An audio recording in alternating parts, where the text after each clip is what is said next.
Dans cette vidéo, je vais te parler de mes expériences en lien avec le Yoga Nidra. Donc les expériences que j'ai pu faire durant les pratiques de Yoga Nidra. Donc il y a une autre vidéo où je t'explique vraiment ce que c'est le Yoga Nidra, où je t'explique aussi tous nos corps qu'on a, où je te parle plus du mental, etc. Et je t'invite à aller voir cette vidéo-là pour avoir vraiment la compréhension de ce que c'est le Yoga Nidra du Tantra traditionnel.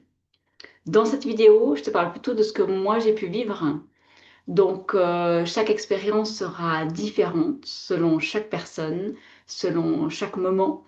Euh, les moments où je fais du yoga nidra sont toujours différents parce que parfois je suis plus euh, prête à lâcher prise et du coup, c'est plus intense, c'est plus présent, cette conscience supérieure.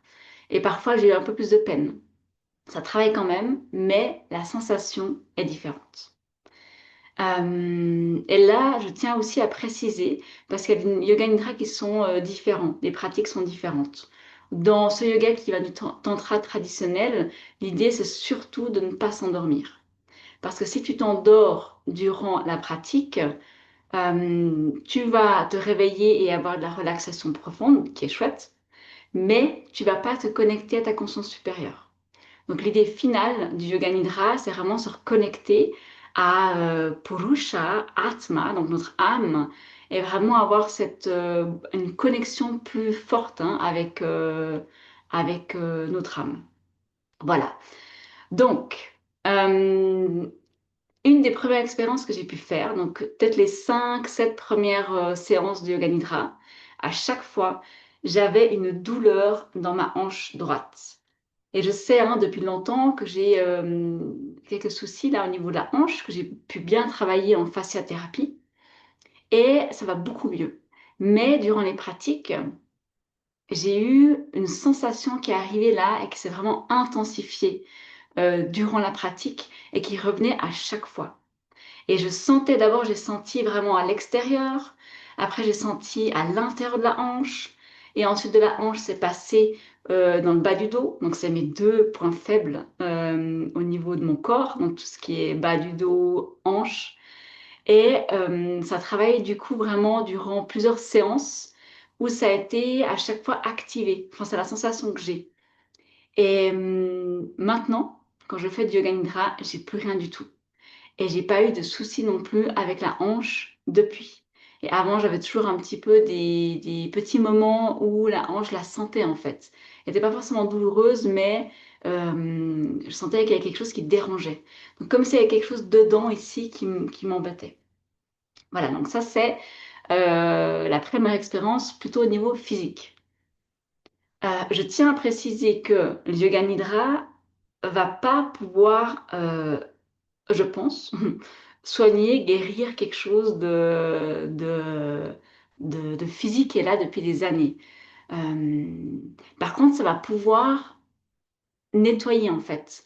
Si par exemple on a une croyance, si moi je crois, mon mental y croit que ce problème qui est là, il va rester toute ma vie et que je vais jamais pouvoir m'en débarrasser, eh ben, c'est ce qui va arriver. Et du coup, le yoga nidra va me permettre de nettoyer cette croyance pour que je puisse aller me faire aider. Peut-être c'est possible que j'ai besoin d'aller chez quelqu'un, que ce soit un médecin, que ce soit kiné, fasciathérapie, etc., pour pouvoir m'aider à lâcher vraiment concrètement dans la matière. Et donc ce que le yoga nidra va faire, c'est nettoyer au niveau, bien sûr au niveau physique, donc ça peut nettoyer les tissus qu'il y a autour ou le tissu en lui-même. Ça peut nettoyer au niveau du mental, donc mes croyances, mes conditionnements. Ça peut nettoyer les émotions que j'ai en lien avec ça. Peut-être que c'est lié à quelque chose que j'ai vécu en tant qu'enfant, par exemple. Et du coup, ça peut venir nettoyer. Niveau énergétique, bien sûr. Voilà. Donc ça pour la première expérience physique. La deuxième, c'est aussi arrivé très rapidement dans les premières pratiques de Yoga Nidra durant ma formation. Euh, j'ai toujours eu à l'intérieur de moi comme une sensation de devoir partir voyager. Et je suis partie un temps, je suis partie 3 semaines où j'ai fait un tour en Autriche, aller visiter une amie, puis après je suis passée par l'Italie et je suis remontée.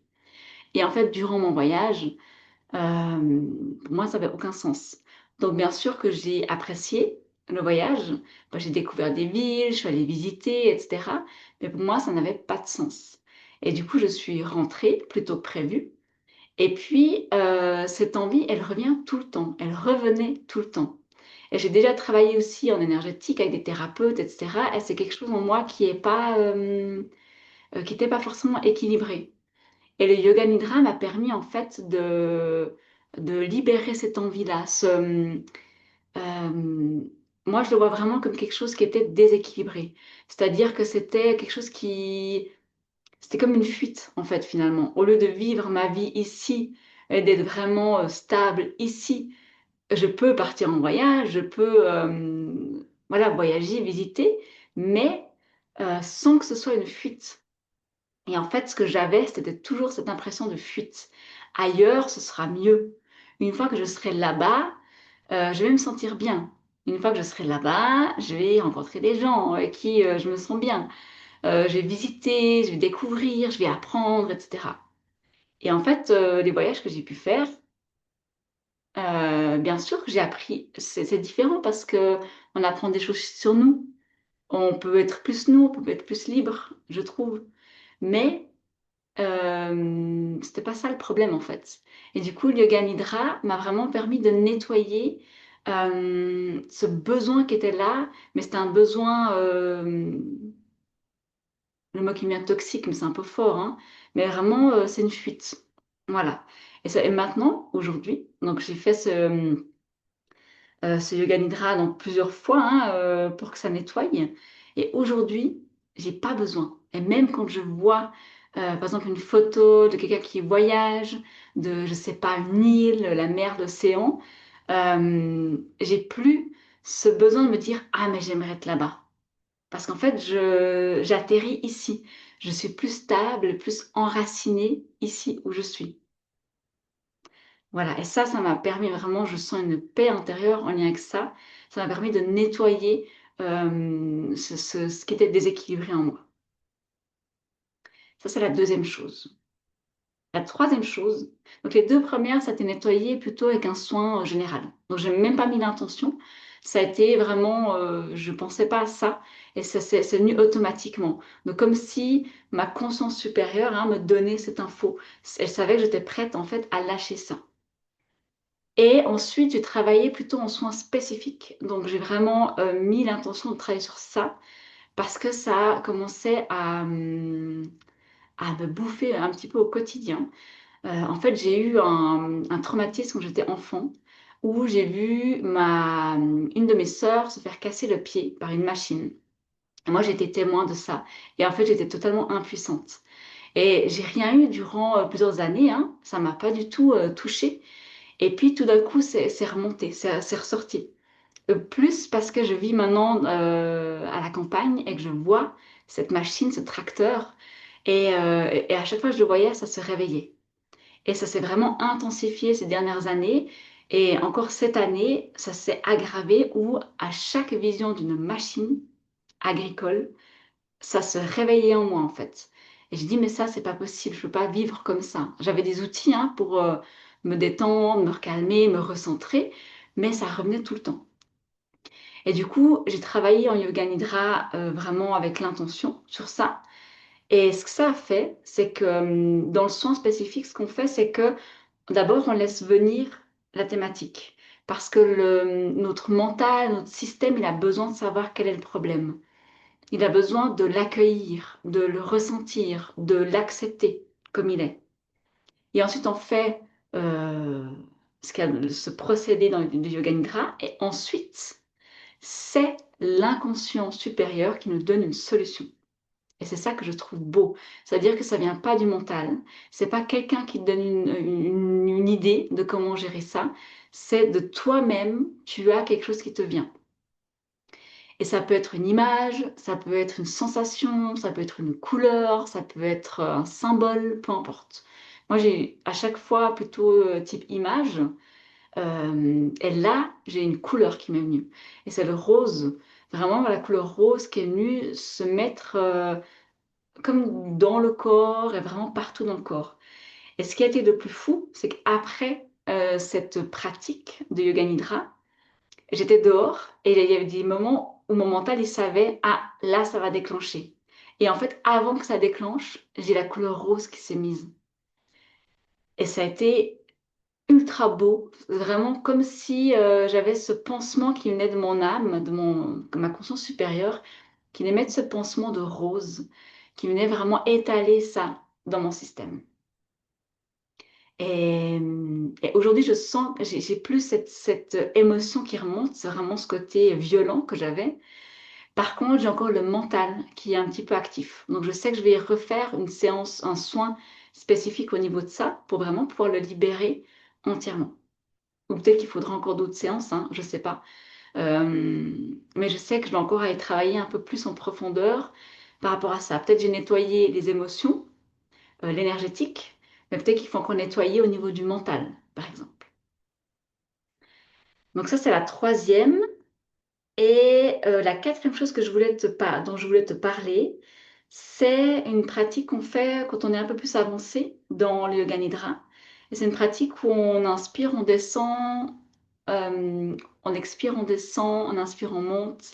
Et en fait, on fait comme des processus avec à chaque fois des endroits différents dans le corps. Et l'idée, c'est de passer à l'intérieur de ton corps, donc dans Shushumna Nadi, notre colonne vertébrale. On passe au centre. Et je ne sais pas combien de fois, mais en tout cas, les 3, 4, 5 premières fois où j'ai fait cette pratique-là, à chaque fois, j'avais mon centre qui était devant moi. Et je pouvais forcer et le faire rentrer à l'intérieur, mais du coup, je le forçais avec ma tête. Et si je laissais venir, en fait, mon centre était devant. Et bien sûr, là, le mental, il s'active et puis il se dit, ben, je ne suis pas axé, je ne suis pas centré, mon axe est devant, je suis pas dans mon corps, peu importe. Voilà. L'idée, c'est juste de ne pas forcément juger si on arrive. Et du coup, voilà, j'ai laissé faire et j'ai vu, c'est intéressant, je respire devant moi. Je ne respirais pas à l'intérieur de moi. Et tout d'un coup, j'ai refait la pratique et tout d'un coup, j'étais à l'intérieur. Et toutes les autres fois, j'ai été à l'intérieur. Voilà, donc ça me montre, pour moi en tout cas, il y a quelque chose qui a été nettoyé de mon axe, de mon alignement, de vraiment être dans mon corps. Voilà. Et puis ensuite, je voulais juste encore te parler de... hum, là, comme moi, je me suis formée, j'ai dû apprendre aussi à m'auto-guider.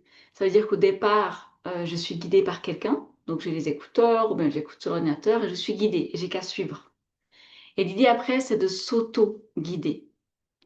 Et de vraiment réussir à lâcher le corps, enfin à détendre le corps, lâcher le mental, et puis faire venir cette conscience supérieure. Et c'est elle qui gère ensuite. Et ce que j'ai trouvé incroyable, c'est que je mets toujours l'intention que mon corps se détende, mon mental se relâche, que ma conscience supérieure s'intensifie, et que la pratique elle dure environ 20 minutes. Et plusieurs fois, j'ai mis de la minuterie et à chaque fois, je suis arrivée à plus ou moins 30 secondes autour des 20 minutes. Et c'est ce que mon prof il disait, c'est qu'en fait, le mental, il va dire, oui, mais comment je vais faire pour savoir que j'ai fini? Je ne vais pas mettre une sonnerie, parce que ça va me sortir ça va être brutal en fait, comme sortie de cette transe, méditation, repos. Et du coup, il n'y a pas besoin de s'inquiéter parce que c'est la conscience supérieure qui prend le relais. Et en fait, l'idée, c'est que ça se met en place dans ton quotidien. Et du coup, on a moins besoin d'être, d'activer le mental. Rien que, moi, je suis quelqu'un qui note beaucoup les choses parce que j'ai peur d'oublier. Et du coup, dès que j'ai quelque chose, une idée, je note. Comme ça, je sais que c'est déposé et j'oublie pas. Et là, ces derniers temps, j'essaye de me dire, OK, mais ma conscience supérieure, elle sait que je dois faire ça. Si c'est important, elle va m'aider, elle va me soutenir. Et petit à petit, je commence à dire, OK, je dis à ma conscience supérieure, rappelle-moi de faire ça au meilleur moment. Et en tout cas, plusieurs fois, c'est arrivé. Donc l'idée, c'est de vraiment pouvoir se détendre, se relâcher et de ne pas être dans ce mental qui veut tout gérer. Et le mental, il est là pour nous aider à analyser, à organiser, à structurer. Mais il n'est pas là pour, pour gérer notre vie, pour être là en premier plan. Notre premier plan, ça doit être notre âme, notre conscience supérieure, notre cœur. Et du coup, l'idée, c'est vraiment, avec cette pratique, de plus en plus donner le relais euh, à cette partie de nous. Et puis, l'idée d'apprendre aussi à faire soi-même du yoga nidra, donc vraiment à s'auto-guider, à être autonome, c'est de se rappeler que j'ai toutes les réponses en moi. Bien sûr que je peux aller me faire aider, soutenir, accompagner par une thérapeute quand je sens que je suis bloquée, que je n'arrive pas à aller de l'avant, mais toutes les réponses sont à l'intérieur de nous. Que ce soit une réponse qui viendrait de mon intuition, enfin, que ce soit une réponse qui viendrait dans l'idée de prendre une décision. C'est mon intuition qui va m'aider. Que ce soit un problème physique que j'ai, je suis la meilleure personne à savoir, en fait, la seule personne à savoir vraiment ce qui se passe dans mon corps. Et une fois que je le sais, je peux savoir qui c'est qui peut m'aider dans la matière. Mais plus on va se connecter vraiment à cette sagesse en fait qui est à l'intérieur de nous, plus on va pouvoir s'aider, on va pouvoir se guider et on va rentrer dans une forme de souveraineté parce qu'on n'est plus dépendant de l'autre. On n'est plus dépendant d'aller savoir, d'aller chez quelqu'un pour qu'il nous donne l'information de ce qu'on va faire. On n'est plus dépendant d'aller demander conseil autour de nous, de notre entourage. On sait à l'intérieur de nous qu'est-ce qui est bon pour nous. Voilà. Donc, c'est un peu tout ce que je voulais te partager. Je regarde juste sur ma petite feuille, voir si j'ai tout dit. Oui. Là, j'aurais pu ne pas noter et demander à être guidée. Enfin, je le fais de toute façon, je demande de toute façon à être guidée, mais j'aurais pu lâcher à 100% et seulement me laisser vraiment guider. Mais c'est un processus aussi, d'oser de se dire, il y a des moments où j'ai encore besoin de ça, j'ai encore besoin d'une béquille, et il y a un moment où la béquille, je peux la lâcher et je peux faire confiance à tout ce processus. Voilà. Merci de m'avoir écouté jusqu'ici.